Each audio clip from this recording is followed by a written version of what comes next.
Bonjour, bonjour les amis, comment allez-vous? Voilà, ce matin j'avais une pensée. C'est qu'il y a des gens à qui j'ai donné souvent des conseils, des gens que j'ai coachés dans le cadre des talents, du potentiel, même sur internet à travers mes vidéos. Et je me suis rendu compte que souvent leur situation ne change pas, malgré tout ce qu'on peut apporter, voilà. Et quand j'interroge, quand je rentre en profondeur, en fait, je me rends compte que le problème vient du fait que l'information est arrivée, il n'y a pas eu application pour qu'il y ait transformation. Donc voilà, il y a l'information qui vient de la formation et qui crée la transformation. Une chose que je ne pourrais pas faire pour toi, je ne pourrais pas le faire pour toi, je veux bien le faire, je ne pourrais pas parce que je n'ai pas le temps et je ne dois même pas le faire. Parce que tout ce qui est fait, tout ce qui est réussite doit être duplicable. Je ne peux pas développer tes talents à ta place, je ne peux pas le faire. Je veux bien t'aider, mais je ne peux pas le faire en fait. J'ai vu une femme qui m'a dit, qui m'a approché, qui m'a dit que ce qu'elle fait, ça ne marche pas, elle a même arrêté. Je lui ai demandé, mais pourquoi tu as arrêté en fait? Tu arrêtes pourquoi? C'était vraiment parce qu'elle a lancé son produit, il y a eu quelques ventes, ça ne prenait pas comme elle voulait, et elle arrête. Et ça, c'est l'image de beaucoup de gens en fait. Beaucoup de gens commencent ces activités, ils n'ont pas la capacité de persévérer pendant longtemps jusqu'à ce que la mayonnaise prenne, jusqu'à ce que ça marche en fait. Mais aucun coach ne pourra faire ça pour toi. Aucun coach ne pourra venir persévérer. En fait, le coach, il te montre comment faire 2, 3 pompes ou 5 pompes. Et après, c'est à toi de faire les pompes jusqu'à ce que tu deviennes musclé en fait. Voilà un peu l'image d'un coach. Donc souvent, lorsqu'on retrace en fait pourquoi est-ce que les choses ne marchent pas dans vos vies, c'est tout simplement parce que vous n'avez pas mis le prix, vous n'avez pas payé le prix en fait. D'accord?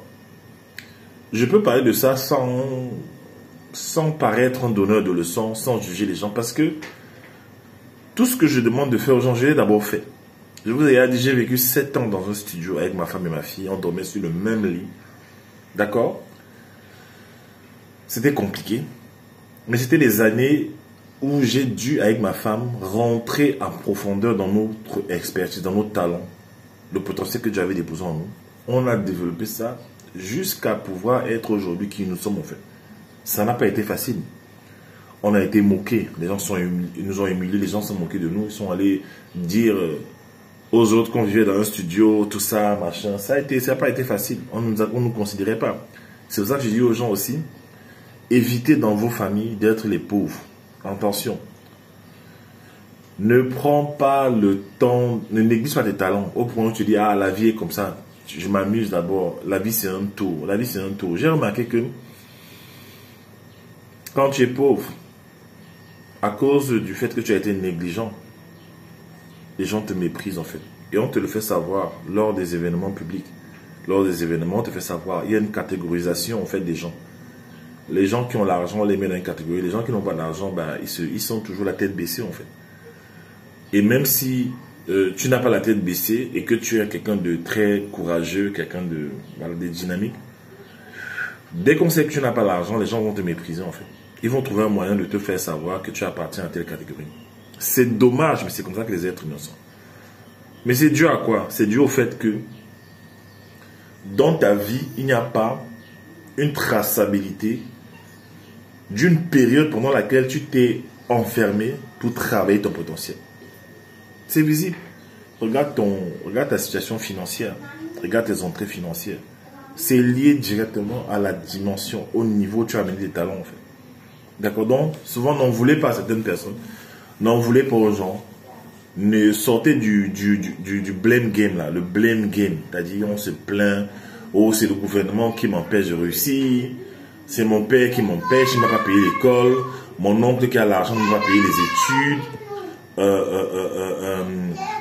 Tel tante a l'argent dans la famille, mais elle ne m'a pas payé l'école. Et il y a toujours quelqu'un qui trouve une excuse en fait pourquoi il n'est pas en train de faire ce qu'il doit faire. Ce n'est pas ton cousin, ton oncle, le président qui va venir développer tes talents à ta place. Souvent, ma femme et moi, on va à l'église le dimanche matin et on passe dans un quartier que je ne citerai pas ici à Douala. Et les jeunes sont assis à 9 h D'accord, 8h45, 9h, ils sont assis dans des bars, des femmes et des hommes sont assis le matin, avec des grandes bouteilles de bière sur la table, en train de boire le matin, sans se cacher, de façon publique. Et après, les gens disent que non, c'est le président qui gâte le pays, c'est le président qui a fait ceci, c'est la politique. En fait, il y a toujours quelqu'un qu'on blâme. Le problème, c'est que quand tu blâmes les gens, même le président le plus humaniste du monde, le président le plus philanthrope du monde, n'a pas assez de puissance pour changer ta propre vie. Combien même on partagerait de l'argent dans les rues de ta ville, quand même on donnerait de l'argent gratuit aux gens, il n'y aura